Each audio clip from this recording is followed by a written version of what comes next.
Precision is a funny thing. Most people think it's about having a steady hand or a sharp eye. But in my experience both, during my 2 tours as a combat engineer in the military, and my 30 years running an independent structural contracting firm, precision is actually about patience.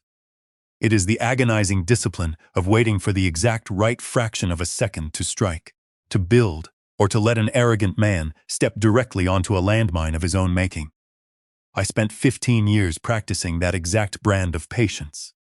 15 years of biting my tongue, swallowing my pride, and playing the role of the simple, blue-collar handyman while another man claimed the throne of my family. But every structure has a stress point. Every manipulator makes one fatal mistake, and when Richard finally made his, I didn't just watch his kingdom crumble. I handed my daughter the sledgehammer to understand the magnitude of what happened that Christmas.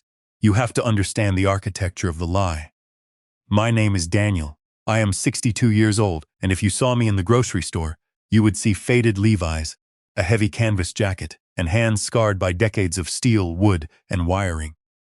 I don't wear tailored Italian suits. I don't drive a pristine German luxury sedan. Those things belong to Richard. Richard was a corporate acquisitions director who married my ex-wife, Susan, a few years after our divorce. From the moment Richard stepped into my daughter Emily's life, he made it his mission to establish himself as the undisputed patriarch. He was the kind of man who used his wealth not just as a tool, but as a weapon to make everyone else feel incredibly small. To Richard, I was nothing more than an uneducated laborer, a relic of Susan's past that he had to tolerate at graduations and weddings. He smirked at my work boots. He sneered at my pickup truck. He constantly referred to my highly specialized contracting firm as my little handyman gigs. And I let him gaslight my daughter into believing he was the generous savior of her life. I let him take the credit when she went to a prestigious private university. I let him smile for the cameras when she bought her first house with her husband, Ethan. I stayed in the shadows, observing perimeter, because a long time ago Susan had begged me not to make Emily choose between us. She needs stability, Daniel, Susan had cried. Richard provides a narrative that makes her feel secure. Don't tear that down. So, like a good soldier, I accepted the mission parameters. I became the ghost in my own daughter's life. But being a ghost doesn't mean you stop working. It just means you operate in the dark. It all started to unravel 6 weeks before Christmas, inside the quiet sanctuary of my workshop. The air was thick with the scent of boiled linseed oil, fresh sawdust, and dark roast coffee. On my heavy oak workbench sat a project that required more focus than any commercial blueprint I had ever drafted, a solid maple rocking horse. It had originally belonged to Emily when she was 3 years old. She had ridden that little horse with such ferocious joy that the left runner had eventually fractured. Now, decades later, I was restoring it for her 1-year-old son, my grandson Noah. Maple is a stubbornly resilient wood. It doesn't yield easily, which is exactly why I chose to keep it. I spent evenings stripping away the old varnish, smoothing the grain until it felt like glass under my calloused fingertips. But the restoration was only a cover for the true engineering project. Using my background in structural design, I began hollowing out the thick underbelly of the saddle block. I wasn't just building a toy, I was constructing a vault, a hidden chamber designed to withstand casual inspection, built with such meticulous precision that the seam would completely disappear into the natural grain of the wood. It took me 4 solid nights of micro-measurements and custom joinery to perfect the hidden compartment. The locking mechanism wasn't electronic or modern. It was a vintage brass drop catch that engaged silently. Unless you knew the exact pressure points to press simultaneously, the saddle appeared to be a solid block of wood. It was an old smuggler's trick I'd picked up overseas. Once the chamber was complete, I carefully slid a thick, cream-colored waterproof envelope inside. The contents of that envelope were the culmination of 15 years of silent duty. First, the financial records, neatly categorized stacks of bank transfers, cashier's checks, and cleared wire receipts. The $40,000 tuition payments to Emily's university. The heavy emergency room, co-pays, when she broke her collarbone in high school. The insurance premiums, the exact down payment sum for the house she shared with Ethan. Every single dollar Richard had ever smiled and taken credit for had actually come from my accounts. I had liquidated my military pension and worked 80-hour weeks to ensure my daughter never lacked for anything, filtering the money through Susan to maintain the peace. Second, the photographic evidence. I hadn't been an absentee father. I had been a sniper on Overwatch. There were high-resolution photos of Emily's middle school science fair, her high school graduation, and her college move-in day. Photos taken from the back of auditoriums, from across crowded parking lots, from the bleachers. On the back of each, I had written my thoughts. Didn't want to cause a scene with Richard. So proud of you. Third, the letters. 15 handwritten Christmas letters, one for every year since the divorce. Words of advice, expressions of love, and quiet apologies for the distance between us. And finally, the cornerstone of the entire payload, a letter from Susan, dated 14 years ago. The ink was faded, but the words were devastatingly clear. She explicitly thanked me for paying for Emily's life and explicitly asked me to let Richard take the public credit so he wouldn't feel threatened. I sealed the envelope, pressed it into the hidden chamber, and clicked the saddle shut. The seam vanished. It was perfect.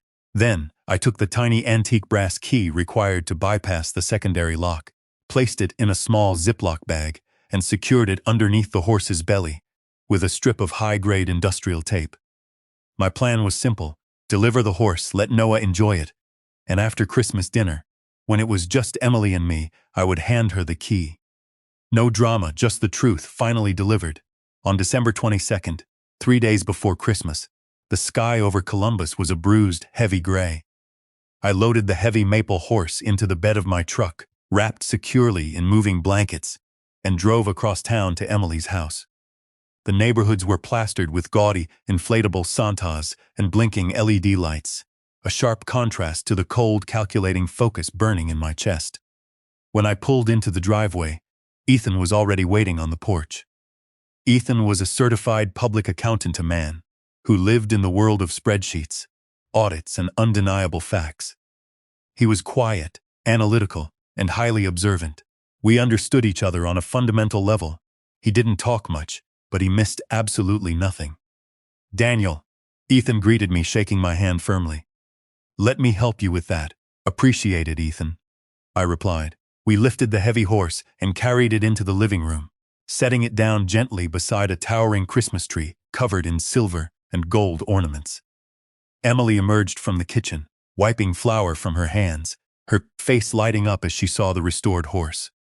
"Oh, Dad, it's beautiful. It looks exactly like I remember." Little Noah, waddling unsteadily on his legs, immediately gravitated toward the wood. He patted the side of the horse, babbling happily. "Papa!" I crouched down, letting him grab my rough finger. "Hey there, buddy. You take good care of this, all right?" Suddenly, the polished, overly loud voice of Richard cut through the warmth of the room. "Well, look, who decided to drop by to do the heavy lifting?" I stood up slowly, my knees popping, and turned to face him. Richard was leaning against the archway of the kitchen, sipping from a crystal tumbler. He was wearing a cashmere sweater that probably cost more than my first car, his silver hair perfectly styled. The smirk on his face was as predictable as gravity. "Hello, Richard," I said, my voice deliberately flat.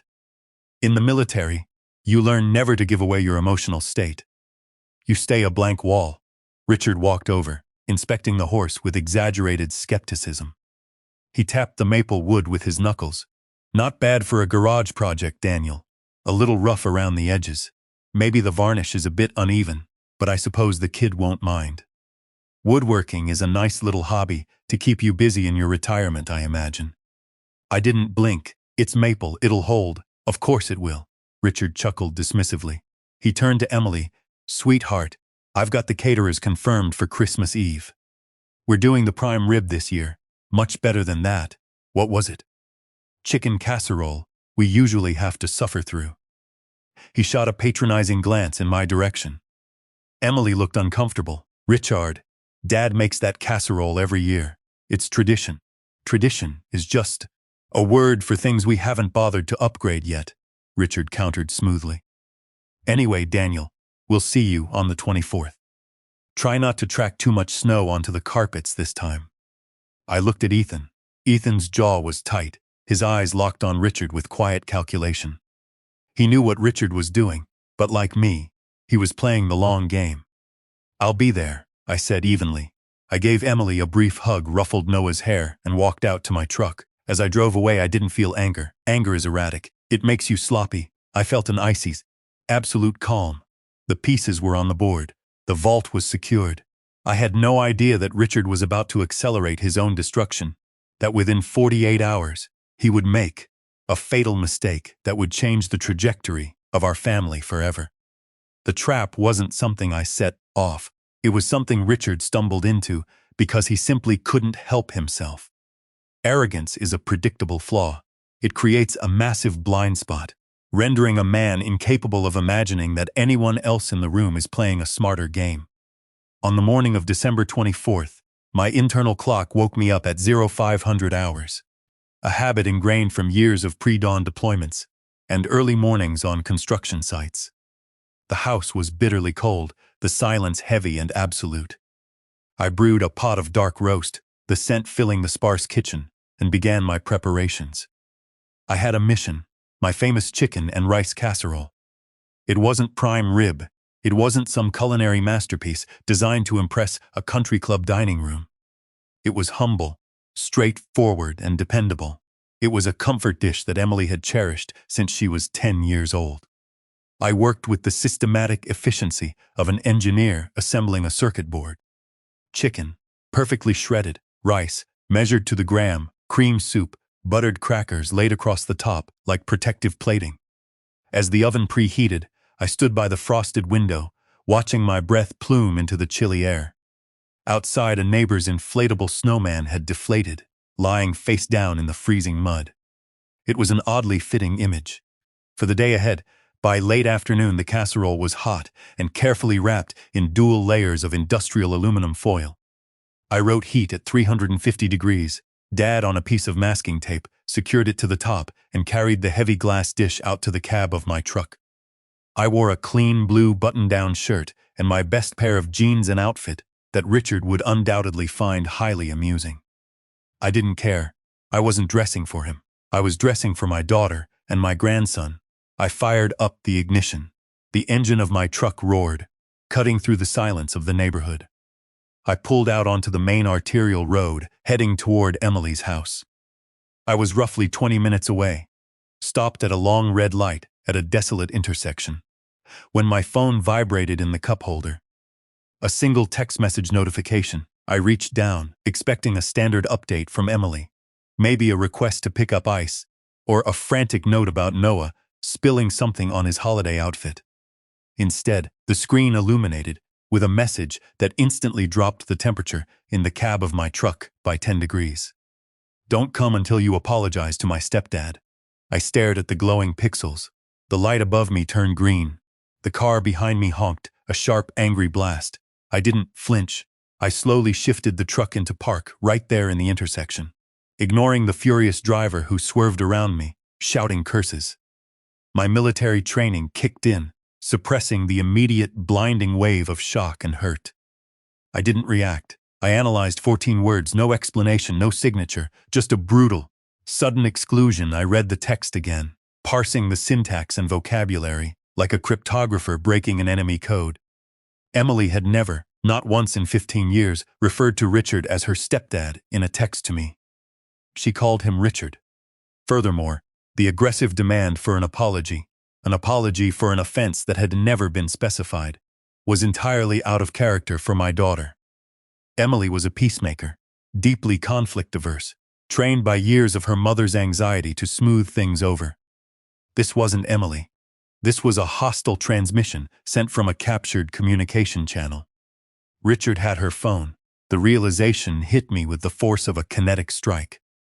Richard, feeling his absolute control threatened by my mere presence, had decided to preemptively strike. He had hijacked Emily's phone in a moment of distraction and fired off a message designed to wound me so deeply that I would retreat in shame and anger. He wanted me to call back, screaming and cursing. He wanted a messy, emotional confrontation so he could play the victim, so he could show Emily how unstable and irrational her biological father was. It was a classic manipulator's gambit. My hand hovered over the keyboard. Every instinct of a father roared at me to type out a blistering reply, to expose Richard right then and there. I had the ammunition. I had 15 years of suppressed truth ready to detonate. But I stopped. If I struck now, over text, it would be chaotic. Emily wouldn't believe it. Richard would easily spin it as a desperate, fabricated lie from a jealous ex-husband. To truly destroy a stronghold, you don't attack when the enemy is fully fortified and expecting you. You let the enemy think they've won. You let them overextend their lines. You let them get so arrogant they stop watching their flanks. I set the phone down. I didn't type a single letter. I didn't call. I placed the truck in drive, waited for a gap in the traffic, and executed a slow, methodical U-turn. The casserole shifted slightly on the passenger seat as I headed back to my empty house. When I arrived, I carried the dish inside, set it on the kitchen counter, and didn't even unwrap it. The house was dead quiet. The shadows were lengthening. I walked into the living room, stood by the window, and watched the streetlights flicker on against the gathering dark. I didn't feel sorry for myself. I felt the cold, hard focus of a sniper settling into his hide, waiting for the target to step into the crosshairs. To understand the full scope of Richard's fatal mistake, we have to shift the perspective to Emily's house, to the events unfolding simultaneously in that chaotic, cinnamon-scented living room. I learned the precise details later, relayed to me by the one man who saw through the entire charade, Ethan. At Emily's house, Christmas Eve dinner had commenced with almost terrifying normalcy. Emily had been upstairs, wrestling a screaming, hyperactive Noah into a clean set of pajamas. In the chaos of bath time, she had left her phone unlocked on the kitchen island, displaying a recipe she had been consulting earlier. When she finally descended the stairs, balancing Noah on her hip, she walked into a dining room that had been perfectly orchestrated for a king holding court. Richard stood at the head of the table, carving the massive prime rib with theatrical flair. Susan was fluttering around him, arranging the sides. Ethan was quietly pouring drinks. Emily stopped abruptly. She looked around the table. Her eyes fell on the space where my chair usually sat. It wasn't just empty. It was gone. The gap had been closed. "Where's Dad's chair?" she asked, a knot of panic immediately forming in her throat. "Where's Dad?" Richard didn't even stop carving. He didn't look up. He executed a perfect, patronizing sigh, the kind that communicated profound exhaustion at dealing with unreasonable people. "He's not coming, Emily." Emily froze. No, squirmed against her chest. "What? What do you mean he's not coming?" "It's Christmas Eve. He's bringing his casserole." Richard set the carving knife down and looked at her with an expression of deeply manufactured pity. "He made his choice, sweetheart. I told him earlier this week that we needed to clear the air, that he needed to apologize for his consistently disrespectful attitude toward our family dynamic. Instead of acting like an adult, he chose to throw a tantrum and boycott Christmas." Emily's face went ashen. He boycotted. "Because you asked for an apology?" "I didn't want to upset you," Richard murmured smoothly, his voice a masterclass in faux sympathy. "You know how Daniel is. He's proud. He's stubborn. Let him cool off. He'll survive one Christmas without an audience. This night is about us. It's about our family." Susan quickly stepped in, enabling the lie as she always had. "Come sit down, Emily. The food is getting cold. Your father will be fine." Emily sat down mechanically. Ethan, watching from his seat, remained absolutely silent. But behind Ethan's calm eyes, the gears of a forensic accountant were rapidly turning. He had known me for years. He knew my temperament. He knew I would never, under any circumstances, abandon Emily and Noah on Christmas Eve over a petty dispute with Richard. The numbers in Richard's story simply didn't add up. It was a massive ledger imbalance, and Ethan smelled fraud. Throughout the dinner, Richard dominated the conversation. He was buoyant, victorious. He had eliminated his rival without firing a shot. He regaled the table with stories of his recent corporate conquests, laughing loudly, drinking expensive wine. And inevitably, He turned his attention to the rocking horse, sitting proudly beside the Christmas tree. "I have to say," Richard announced, dabbing his mouth with a linen napkin, "I'm quite pleased with how Noah's present turned out. Getting that old wood restored was quite the project. It required a significant investment, but seeing the boy's face, entirely worth it." Ethan paused, his fork hovering halfway to his mouth. He looked directly across the table at Richard. "You restored the horse, Richard?" Richard didn't miss a beat. "Well, I oversaw it, Ethan. These things require a delicate touch. You have to know the right professionals to hire." He smiled magnanimously at Emily. "Anything for my grandson." Emily offered a weak, distracted smile. She was staring at her phone, which lay silent next to her plate. Ethan noted that she hadn't received a single message from me, confirming my absence. After dinner, the family migrated to the living room. Susan and Emily began clearing the table, disappearing into the kitchen. Ethan lingered in the hallway, ostensibly checking a work email on his phone, but in reality, he was observing. He was watching Richard. Richard, believing himself entirely alone, approached the rocking horse. His usual confident swagger evaporated, replaced by a sudden nervous energy. He crouched down beside the maple wood. Ethan, standing perfectly still in the shadows of the hallway, watched Richard run his hand aggressively underneath the saddle, his fingers searching blindly. Richard's face contorted in a brief flash of panic. He pressed harder. Ethan heard a faint, distinct sound, a soft rip, industrial tape giving way. Richard's hand emerged from under the horse. He quickly jammed whatever he had found deep into the pocket of his red cashmere sweater. He stood up so fast, he nearly toppled the Christmas tree, breathing heavily, his eyes darting around the room. He turned and locked eyes with Ethan. For a moment that felt like an hour, neither man moved.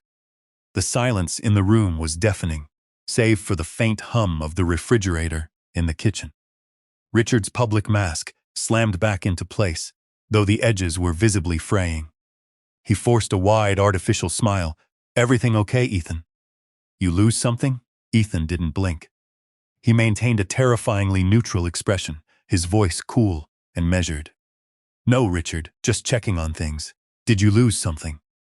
Richard patted the pocket of his sweater, a gesture so defensive it screamed guilt. No, just fixing a loose edge on the saddle. You know how Daniel's workmanship can be. A little sloppy, just tidying it up, a loose edge." Ethan repeated. It wasn't a question. It was a statement of fact, filed away in Ethan's mental ledger as definitive proof of a lie.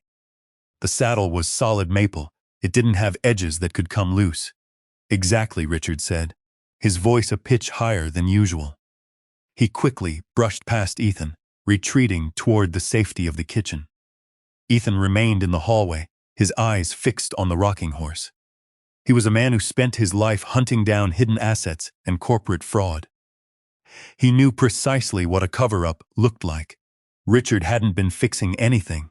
Richard had been searching for something, and whatever Richard had found, and subsequently stolen, was important enough to make a multi-millionaire corporate executive sweat in his own living room. Ethan looked at the heavy maple horse. The trap had been set.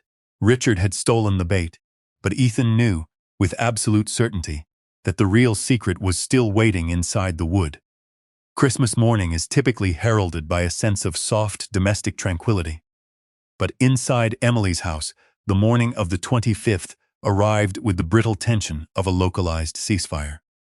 The air was heavy, thick with the unspoken absence of the man who had supposedly chosen to ruin the holiday. Ethan was the first one awake. He descended the stairs before the sun had fully crested the horizon, bypassing the coffee maker and heading straight for the living room. He wasn't a man driven by emotion, he was driven by discrepancies.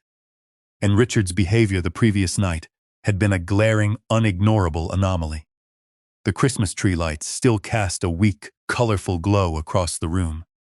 Ethan knelt beside the maple rocking horse. He didn't touch it immediately. He observed it, deploying the same meticulous scrutiny he used when auditing offshore accounts. He ran his hand underneath the thick belly of the saddle, tracing the smooth, polished wood until his fingers grazed a rough patch. Adhesive residue.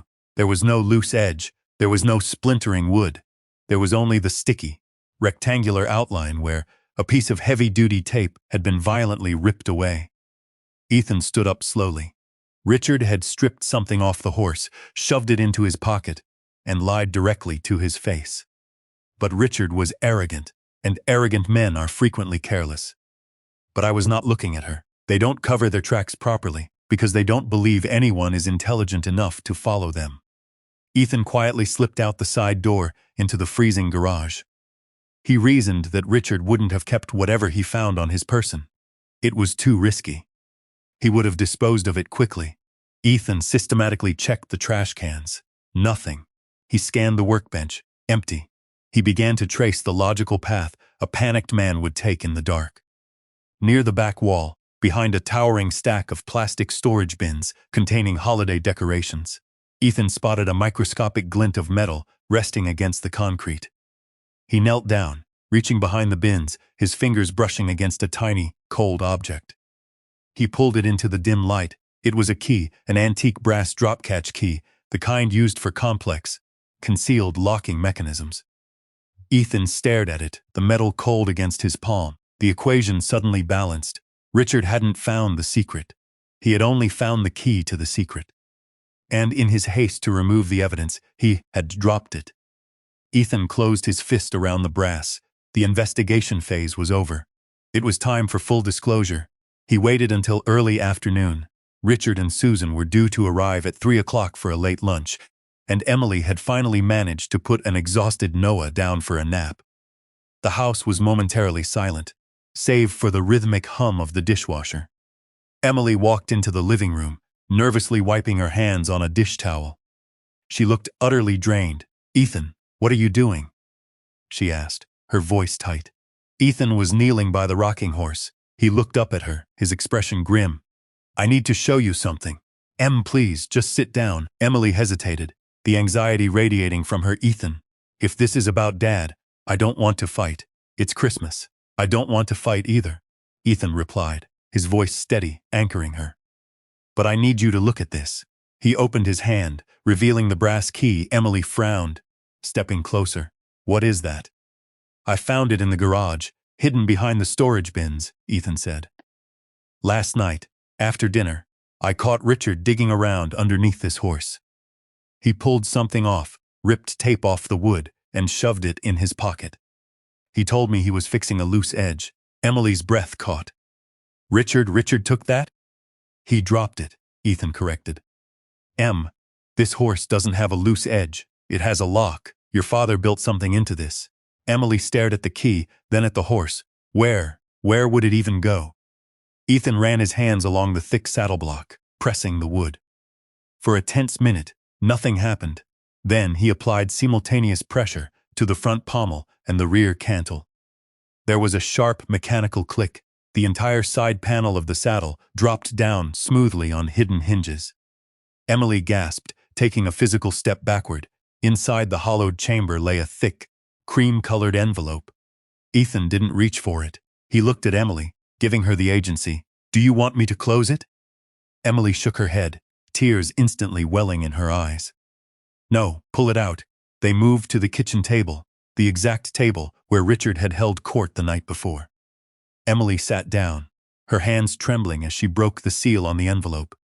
The contents spilled out, 15 years of undeniable, documented truth laying bare under the harsh kitchen lights. First were the photographs. Emily picked them up one by one. Her middle school science fair, her college graduation. "He was there," she whispered, her voice cracking. She flipped one over. "Reading my handwriting. Didn't want to cause a scene. So proud of you. He was always there." Then came the receipts. Ethan, the accountant, instantly recognized the financial weight of the documents.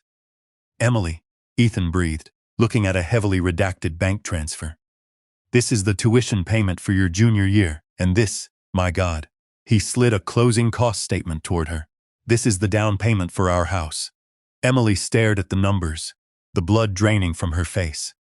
Richard said he and Mom paid for this. He told us it was a gift from him." Richard lied. Ethan stated flatly. "Every single dollar here came from an account registered to Daniel." Emily picked up the bundled stack of my Christmas letters, reading the first few lines of the top one. A quiet, agonizing sob broke from her chest. Why didn't he tell me? Ethan, why did he let me think he didn't care? Because of this, Ethan said softly. He handed her the final document.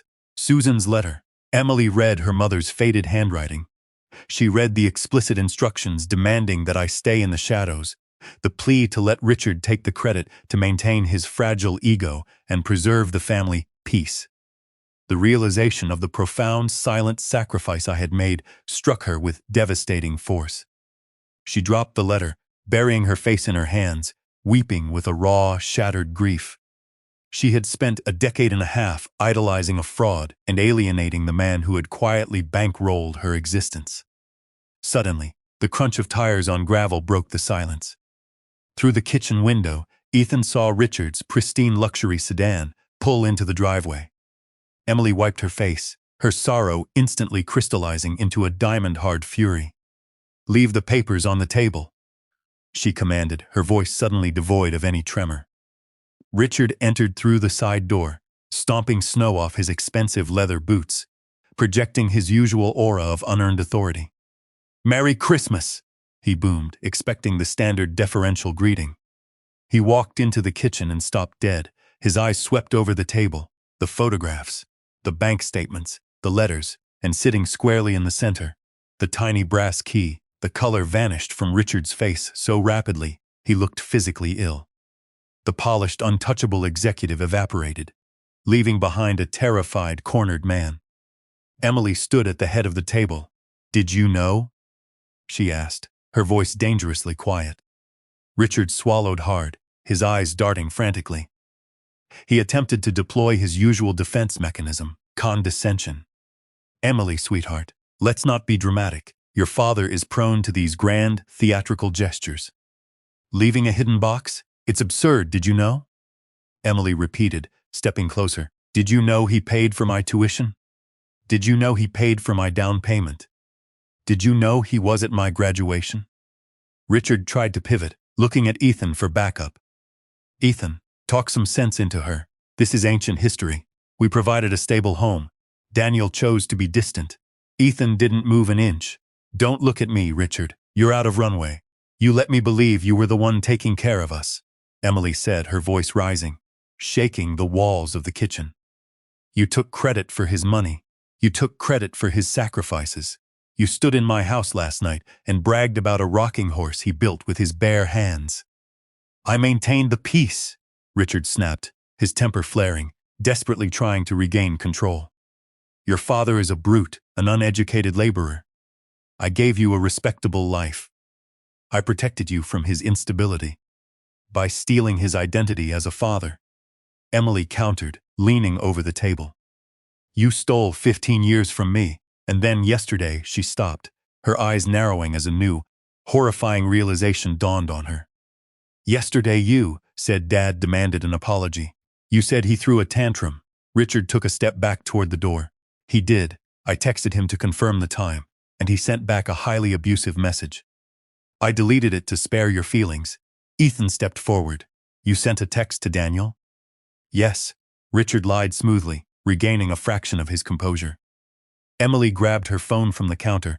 Her hands flew across the screen. "There are no messages from you on my phone to him. Or from him to me. He likely blocked my number," Richard offered, a bead of sweat forming on his brow. "I don't think so," Emily said, her voice dropping to a terrifying whisper. She navigated to the recently deleted folder in her messaging app. It took 3 seconds. She turned the screen toward Richard. Displayed in high definition was the time-stamped message sent from her phone at 5:30 p.m. on Christmas Eve. "Don't come until you apologize to my stepdad." Richard stared at the screen, his mouth opening and closing like a suffocating fish. He had no spin for this. He had no polished narrative. He had been caught holding the smoking gun. "You used my phone," Emily stated, her voice shaking with absolute disgust. "You hijacked my phone to banish my father from my house on Christmas Eve." "Emily, listen," Richard pleaded, raising his hands in surrender. "Get out," Emily commanded. It wasn't a shout. It was an execution order. "Get out of my house, and do not ever contact me again." Richard looked at Susan, who had just walked into the room, taking in the scene with a hand clamped over her mouth. He looked for an ally, but he found a firing squad.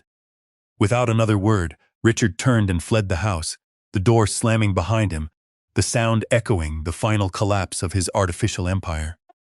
The fallout was absolute. 2 days later, Richard showed up unannounced on my front porch, attempting to negotiate a surrender. He stood in the biting cold, wearing his expensive coat, trying to offer me financial reimbursement for the confusion. He tried to frame it as a mutual misunderstanding. He threatened that, if I blew the family apart, it would be my fault. I stood in my doorway, looking at the man who had stolen 15 years of my life. I didn't yell, I didn't throw a punch, though the combat engineer in me desperately wanted to break his jaw. I built a rocking horse for my grandson, I told him quietly, my voice as cold as the steel I used to work with. That's all I did. You destroyed yourself, Richard. Now get off my porch. He left and he never returned. Healing is a slow, agonizing process. It requires the precision of a surgeon and the patience of a saint. It took months of hard conversations, tearful apologies from Susan, and long, quiet afternoons with Emily sitting in my workshop, watching me restore wood, finally understanding the silent language of my love. But the following Christmas, the dynamic had permanently shifted. I arrived at Emily's house early. The air smelled of pine and roasting meat. As I walked into the dining room, Noah came sprinting toward me, his little arms wrapping fiercely around my knees. "Papa!" I scooped him up, holding him tight. I looked toward the head of the table. My wooden chair, the one with the extra legroom for my bad knee, was positioned squarely at the center. There was no tension. There were no false narratives. There was only the solid, undeniable truth. I had spent 15 years operating in the shadows. But standing there, surrounded by my family, holding the grandson who would one day inherit the maple rocking horse, and the brass key that unlocked it all, I finally understood the ultimate tactical victory. Sometimes the most devastating retribution isn't a loud explosion. Sometimes it's simply letting the truth speak and watching the liars drown in the silence.